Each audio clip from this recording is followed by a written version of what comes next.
तो hello friends, welcome to GATE Adda 24/7। तो यार आज के वीडियो में हम लोग फ्लूइड मैकेनिक्स के जो भी मेमोरी बेस्ड क्वेश्चन है उन सबको एक साथ सॉल्व करने जा रहे हैं। हालांकि हम लोगों ने पूरा का पूरा वीडियो किया था जिसमें आपको फुल सॉल्यूशन दिया था, तो आप चाहें तो पूरा सॉल्यूशन एक साथ भी देख सकते हैं। अदरवाइज अगर आपको memory based question subject wise चाहिए, लाइक आपको लगता है फ्लूइड मैकेनिक्स देखना है, आपको लगता है हीट ट्रांसफर देखना है, आपको लगता है प्रोडक्शन देखना है, थ्योरी ऑफ मशीन देखना है, तो आप उनको सब्जेक्ट वाइज भी देख सकते हैं। इसी चैनल पर पूरी की पूरी प्लेलिस्ट पड़ी हुई है। ठीक है, तो ये गेट 2023 मैं यहां से आपको शो कर देता हूं। गेट 2023 मैकेनिकल इंजीनियरिंग के मेमोरी बेस्ड क्वेश्चन है। ठीक है, हम लोग यहां से जो बात करने जा रहे हैं GATE 2023 mechanical engineering memory based question. तो चलिए हम लोग यहां से वन बाय वन बात करना शुरू करते हैं। सबसे पहले यहां से देखिए क्वेश्चन नंबर 1 है। क्वेश्चन नंबर 1 अगर आप देखेंगे तो उसने दिया है air at density rho is equal to 1.2 kg per metre cube, kinematic viscosity v nu is equal to 1.5 into 10 to the power -5 metre square per second flows over a flat plate with a free stream velocity of 2 metre per second. The wall shear stress of a location यहां से बता रखा 15 mm from the leading edge is tau डब्ल्यू and what will be the wall shear stress at a location 30 mm की बात कर रहा है। तो एक्चुअली में क्वेश्चन ने क्या पूछा है? एक्चुअली में वो ये पूछना चाह रहा है कि आपके पास यहां से दो लोकेशन दी गई है। एक लोकेशन जो आपके पास दी गई है वो 15 mm की दी गई है, एक जो लोकेशन है वो आपके पास 15 mm की दी गई है, और एक जो लोकेशन है वो हमारे पास यहां से 30 mm की दी गई है। ठीक है, एक लोकेशन आपके पास 15 mm की है और एक लोकेशन आपके पास 30 mm की है। ठीक है, इन दोनों ही लोकेशन पे अगर हम यहां से बात करना शुरू करें तो यहां का आपको शियर स्ट्रेस जो है वो टाउ डब्ल्यू दिया गया है, यहां का शियर स्ट्रेस आपसे पूछा है। तो आपको सबसे पहले मैं यहां से अगर जस्ट टाउ डब्ल्यू के बारे में बात करना शुरू करूं तो टाउ डब्ल्यू आपने पढ़ ही रखा है, के mu you infinity divided by delta, कुछ इस टाइप से रहता है। और अगर मैं यहां से डेल्टा की बात करूं तो delta is what it is equal to, आप यहां से करते हैं के x divided by root of R e x. ठीक है, जैसे आप डिफरेंट प्रोफाइल के लिए पढ़ते रहते हैं, जैसे क्यूबिक के लिए 4.64 पढ़ते हैं, ब्लॉसियस इक्वेशन में 5 पढ़ते हैं, तो के की वैल्यू डिफरेंट चेंज होती रहती है। अगर आप यहां से देखेंगे तो आप बिल्कुल क्लियरली देख सकते हैं डेल्टा जो है वो डायरेक्टली प्रोपोर्शनल टू, यहां से डेल्टा इज इक्वल टू, फिर से लिख देता हूं के एक्स डिवाइडेड बाई, अगर हम इसकी बात करें तो rho u infinity into x divided by आपके पास म्यू रहता है, एक्स बाई रूट एक्स। अगर आप यहां से देखेंगे तो डेल्टा डायरेक्टली प्रोपोर्शनल टू क्या मिल रहा है, रूट ऑफ एक्स। इसलिए आप यहां से बोलते हैं कि जैसे जैसे distance from the leading as बढ़ रही है वैसे वैसे आपका बाउंड्री लेयर थिकनेस बढ़ रहा है। लेकिन अगर हम यहां से देखें कि directly proportional to root of x है तो टाउ डब्ल्यू इनवर्सली प्रोपोर्शनल टू आपको यहां से रूट ऑफ एक्स मिलेगा। ठीक है, अब आपको यहां से एक चीज पता होनी चाहिए कि भाई अगर शियर स्ट्रेस जैसे जैसे हम आगे बढ़ते जाएंगे वैसे वैसे शियर स्ट्रेस क्या होगा, घटता हुआ जाएगा। तो अगर घटता हुआ जाएगा, बढ़ नहीं सकता है, तो इसका मतलब आपके पास यहां से कौन कौन से ऑप्शन पॉसिबल नहीं है। आप यहां से बी ऑप्शन बोल सकते हैं कि नहीं पॉसिबल है, आप यहां से इवन सी ऑप्शन बोल सकते हैं कि नहीं पॉसिबल है। केवल दो ऑप्शन हो सकते हैं, और दो ऑप्शन में आपके पास कौन कौन सा है बच्चे, ए है और डी है। और रूट की बात कर रहा है तो कहीं ना कहीं रूट आएगा ही आएगा। आप चाहते तो डायरेक्टली यहां से कर सकते थे, बिना सॉल्व किए हुए आप डायरेक्टली इसको हिट कर सकते थे कि सर डी ऑप्शन आएगा। अदरवाइज आप यहां से क्या कर सकते थे, आपको अगर यहां से देखना था, देखो मैंने बेसिक बोला कि अगर आप यहां से देखते कि शियर स्ट्रेस घटता है, जैसे जैसे जब आप पढ़ते हैं तो आपको पता है कि shear stress in the direction of flow घटता जाता है।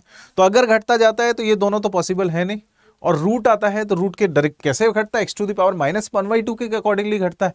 तो आप यहां से देख सकते थे ये आंसर आता है। अदरवाइज आप यहां से सॉल्व कर सकते हैं, टाउ डब्ल्यू 1 डिवाइडेड बाई यहां से टाउ डब्ल्यू 2, और it is equal to root of कितना आ रहा है यहां से x2 बाई कितना जा रहा है x1।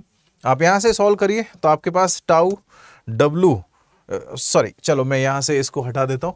आप डायरेक्टली इसको अगर यहां से सॉल्व करना शुरू करेंगे तो x2 बाई x1 की बात कर रहा है, मतलब आपके पास यहां से कितना आ जाएगा, अंडर रूट में ये 30 आ जाएगा डिवाइडेड बाई ये 15 आ जाएगा, ये रूट 2 आ जाएगा।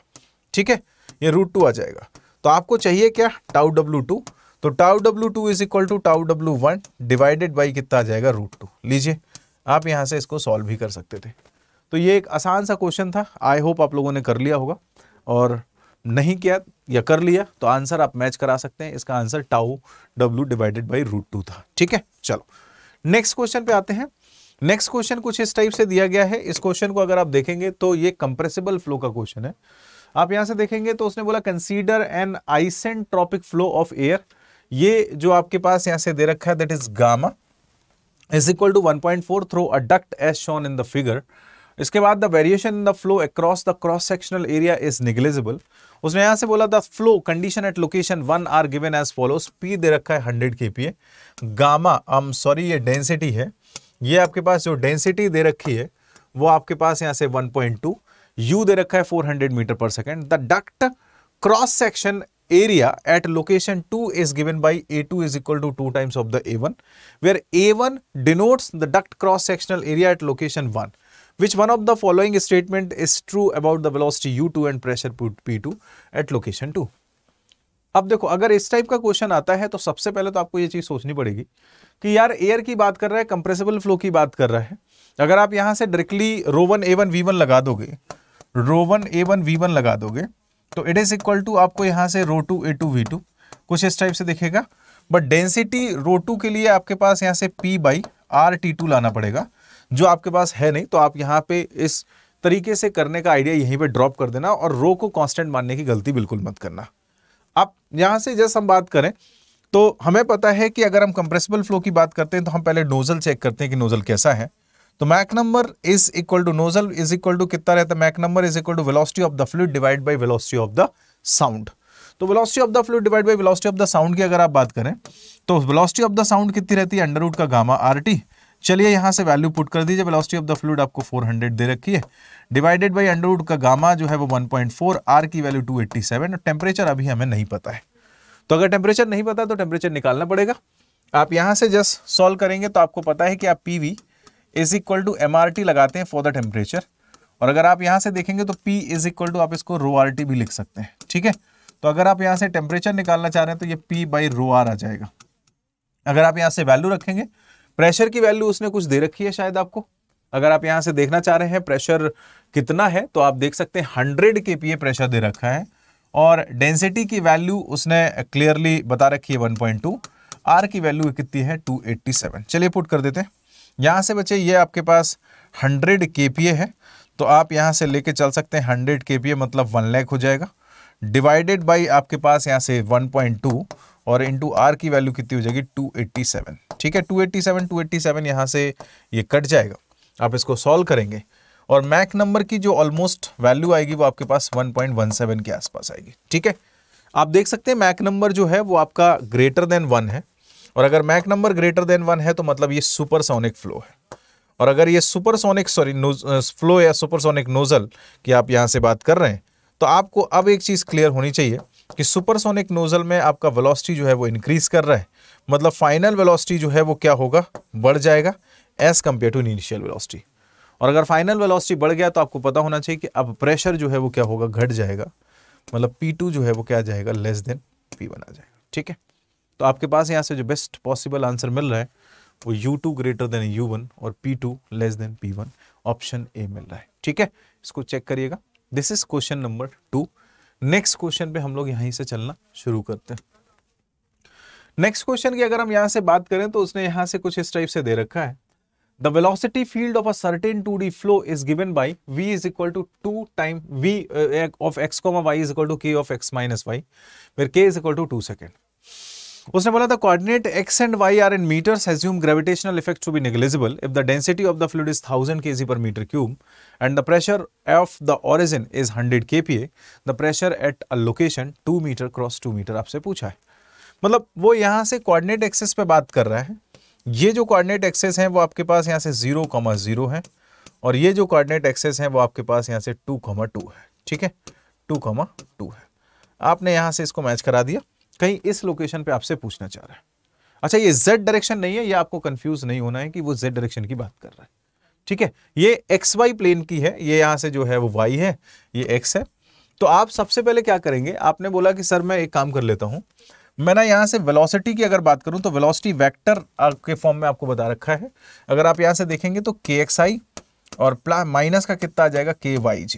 ठीक है, तो अगर आप वेलोसिटी निकालना भी चाहेंगे तो v is equal to root of कितना आ जाएगा, यहां से k स्क्वायर x स्क्वायर और प्लस का कितना आ जाएगा k स्क्वायर y स्क्वायर. मतलब आप यहां से k under root x square plus का y स्क्वायर लिख सकते हैं. तो अगर आप यहां से वेलोसिटी एट 0,0 निकालना चाह रहे हैं तो ये 0 आ जाएगी। वेलोसिटी एट 2,2 निकालना चाह रहे हैं, क्योंकि उसने जो पूछा है वो कहां पे पूछा, 2,2 की लोकेशन पे। तो 2,2 पे आप वेलोसिटी यहां से देखेंगे तो k की वैल्यू ऑलरेडी उसने कितनी दे रखी है, 2, और यहां से कितना आ जाएगा, अंडर रूट का 2 स्क्वायर प्लस का 2 स्क्वायर, और इसका भी क्या आ जाएगा, अंडर रूट। तो इससे 2 आ जाएगा बाहर, मतलब आप यहां से लिख सकते हैं it is nothing, it is 4√2। अब आपको करना कुछ नहीं, आप यहां से बस बर्नौली लगा दीजिए दोनों पॉइंट के बीच में। जब आप बर्नौली लगाएंगे तो आपके पास आएगा P1 बाई रोजी प्लस का V1 square by 2G plus का आपके पास यहाँ से Z1 it is equal to P2 divided by rho g plus का V2 स्क्वायर बाई 2G और प्लस का आपके पास आ जाएगा Z2। आप XY प्लेन पे खेल रहे हैं तो आपको पता है कि Z का कोई मतलब नहीं है।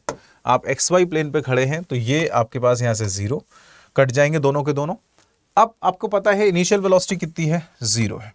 P1 की वैल्यू कितनी है, P1 आप यहां से दे रखा है उसने, प्रेशर कितना दे रखा है उसने, 100 kPa। तो 100 डिवाइडेड बाई यहां से रो kPa है तो 10⁻³ ले लीजिए, रो आपके पास 1000 है, G की वैल्यू आप कुछ भी ले लीजिए, चलिए 9.81 या 10 ही ले लीजिए सीधी सीधी, ठीक है। It is equal to P2 उसने पूछा है डिवाइडेड बाई रो आपके पास अभी भी 1000 है, G आपके पास 10 है, V उसने पूछा है तो V यहाँ पे दे रखा है तो कितना 4√2, ये 4√2 का होल स्क्वायर आएगा तो 16 इंटू 2 32 आ जाएगा, 32 डिवाइडेड बाई बेटा 2 इंटू 10 आ जाएगा, और प्लस माइनस तो कुछ है नहीं, यहाँ से बचे ये आपके पास कुछ 10 10 10 सब जगह से फिनिश, ये आ जाएगा आपके पास 16। आप यहाँ से देखेंगे तो P2 इज इक्वल टू आपके पास कितना आ जाएगा 100 माइनस 16 और इनटू कितना आ जाएगा 1000। तो आप जरा चेक कर लीजिए यहाँ से, ये 84 kPa के kPa जो है इस इतना आंसर आ रहा है। हाँ 9.81 लेते तो 83 पॉइंट समथिंग कुछ आता, तो आप यहाँ से देख सकते हैं जो आंसर है वो कितना है 84 kPa। बहुत बेसिक सा क्वेश्चन है, अगर आप थोड़ा सा देखेंगे तो उसने जस्ट मिक्स कर दिया काइनेमेटिक्स और डायनेमिक्स को, ठीक है। चलो नेक्स्ट क्वेश्चन पे आते हैं। Next is question number 4। Question number 4 अगर हम यहां से जस्ट बात करना शुरू करें तो क्वेश्चन नंबर 4 उसने कुछ इस टाइप से दे रखा, consider a unidirectional fluid where the velocity field is given by v of xyzt is equal to 4xt of i। यहां से बता रखा है where u of 0, t is equal to 1 if the specially homogeneous density field varies at, यहां से रो t के बारे में बता रखा है, इट इज इक्वल टू उसने बोला है 1 + 0.2 e raised to the power t minus का t और वैल्यू ऑफ u एट 2,1 पूछ रहा है। यार देखो जब भी आपसे यहां से बात करेगा तो आप बेसिक सा पॉइंट कंसीडर करिएगा। बेसिक सा पॉइंट क्या है, आपने यहां से बोला कि मैं ना यहां से कॉन्टिन्यूटी इक्वेशन लगाना चाह रहा हूं, तो del over del x of rho u plus का del over del y of rho v plus का del over del z of rho डब्ल्यू प्लस का d rho by d t. ये आप लोग सारे के सारे पढ़ चुके हैं। उसने यहां से यूनिडायरेक्शनल बोला है, मतलब 1D बोला है, तो ये दोनों तो खत्म।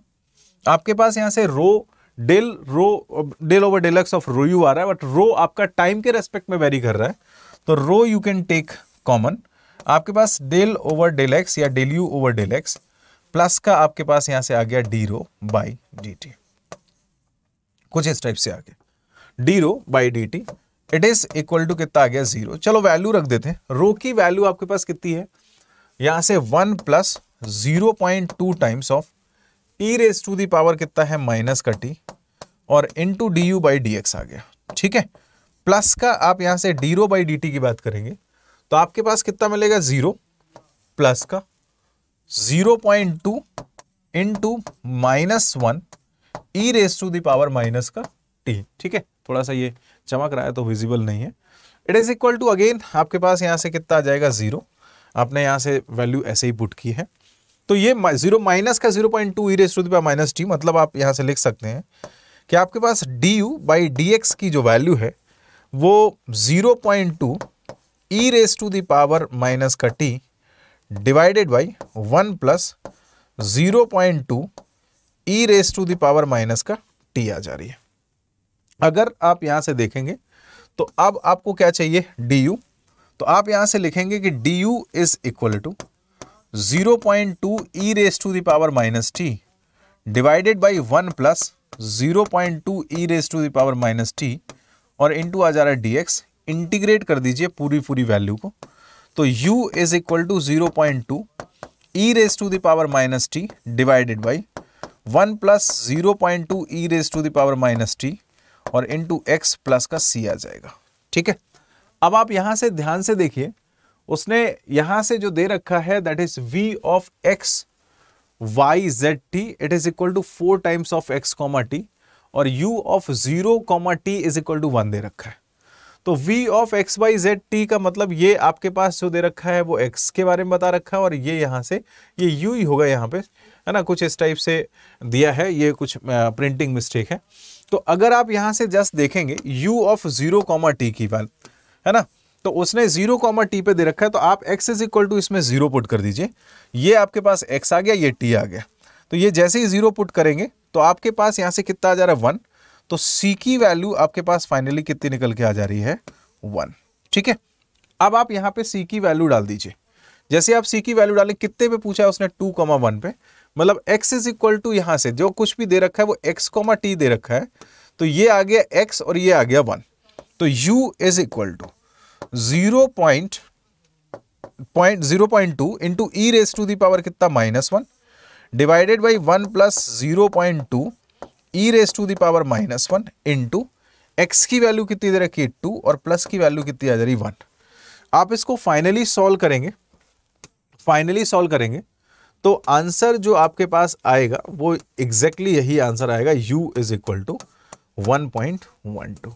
ठीक है, बस ये इसका अब सॉल्यूशन था, बिल्कुल बेसिक सा क्वेश्चन था, है ना। आपको क्वांटिटी इक्वेशन लगानी थी, क्वांटिटी इक्वेशन को सॉल्व करना था, इंटीग्रेट करना था। सी की वैल्यू कंडीशन में उसने बता रखी थी कि इस फॉर्मेट में आपके पास यहां से दिया गया है v of x y z t is equal to u of x comma t. X comma t का मतलब एक में डिस्टेंस और दूसरे में टाइम दे रखा है, तो आपको यहां से देखना है तो ये x है, ये t है, यहां से देखना है तो ये x है और ये t है। बस ये आपका यहां से सॉल्यूशन हो गया। ठीक है, एक और क्वेश्चन है उसको भी देख लेते हैं यहां से। अगर हम यहां से जस्ट बात करें तो ये है आपके पास क्वेश्चन नंबर 5।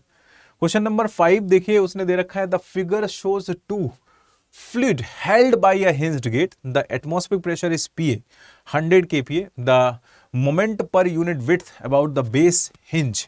यहां से इसके अबाउट उसने मोमेंट पूछा है। देखो इसके अबाउट उसने यहां से मोमेंट पूछा है, तो ऑब्वियसली सबसे पहले ना मैं एक काम कर लेता हूं, मैं एक इसका प्रेशर डायग्राम बना लेता हूं।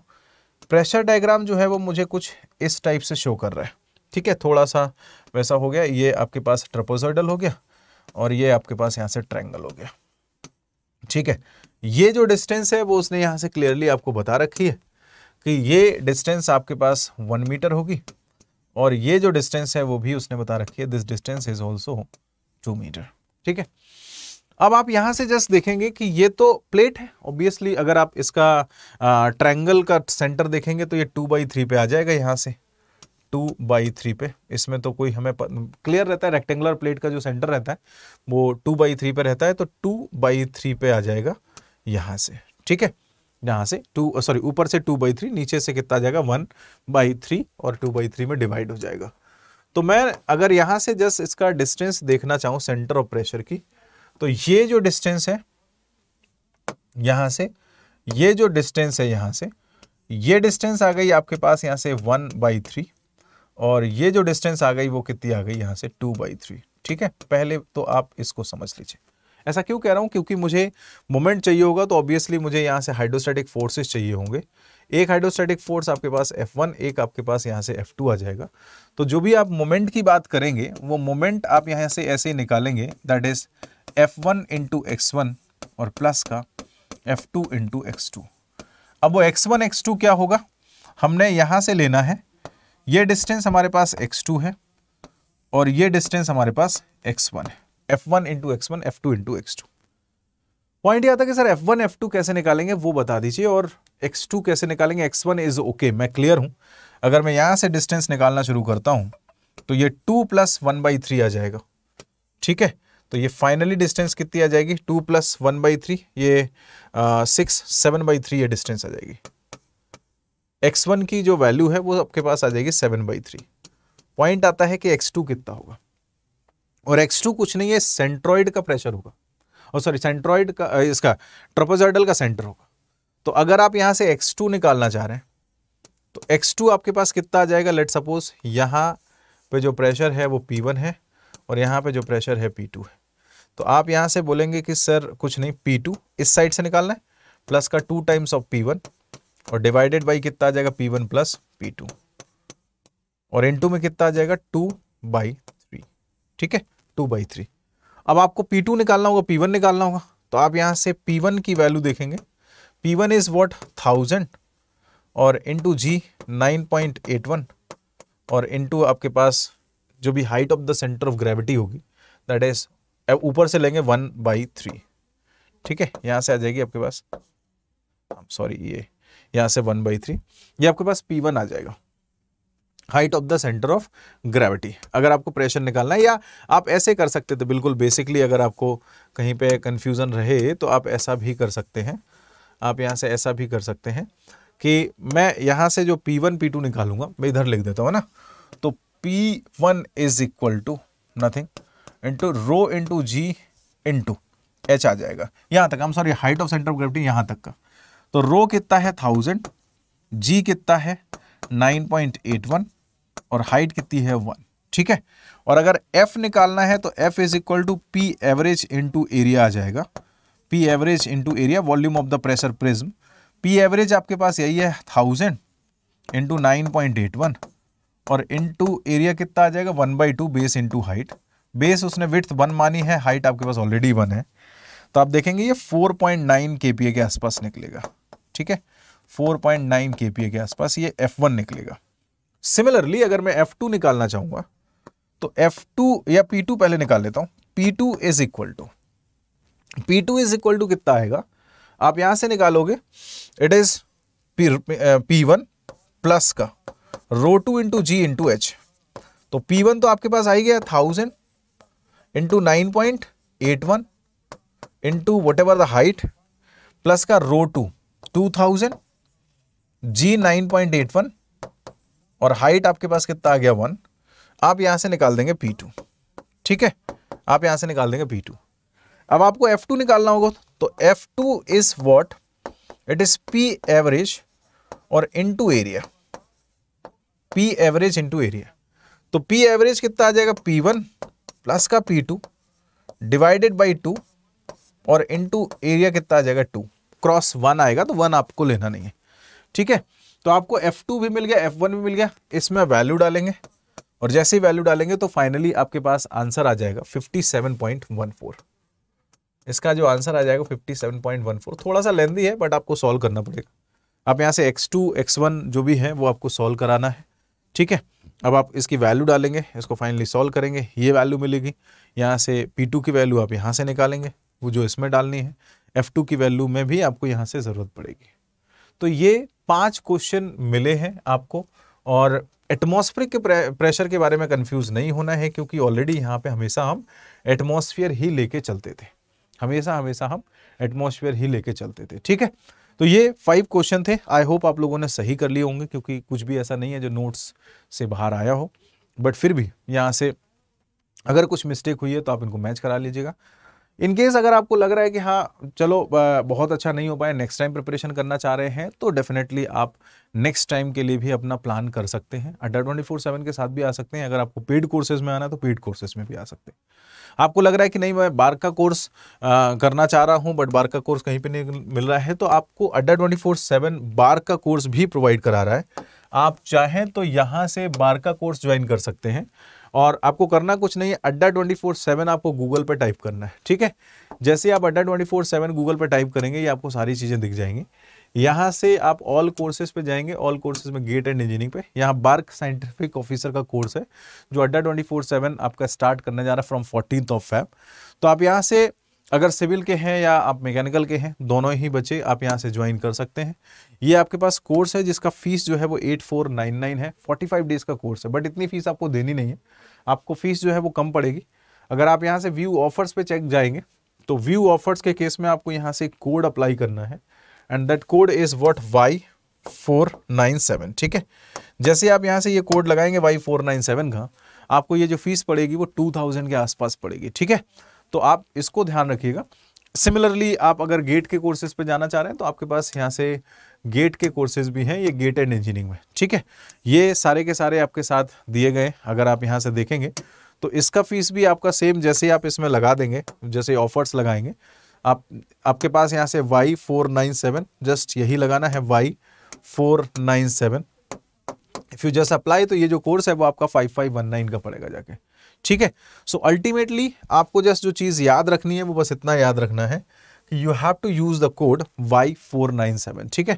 मैं यहाँ पे आपको कोड लिख भी देता हूँ ताकि आप कंफ्यूज ना रहें। Y497 इज द कोड, ठीक है। तो ये तो रहे आपके फ्लूइड मैकेनिक्स के सारे question. Just remember the code और मस्त एंजॉय करिए। आई होप मतलब आपका पेपर अच्छा गया होगा, और अगर थोड़ा बहुत भी इधर उधर है तो बार की प्रिपरेशन बहुत अच्छे से कर लीजिए, ठीक है। चलो okay, thank you, bye bye, take care.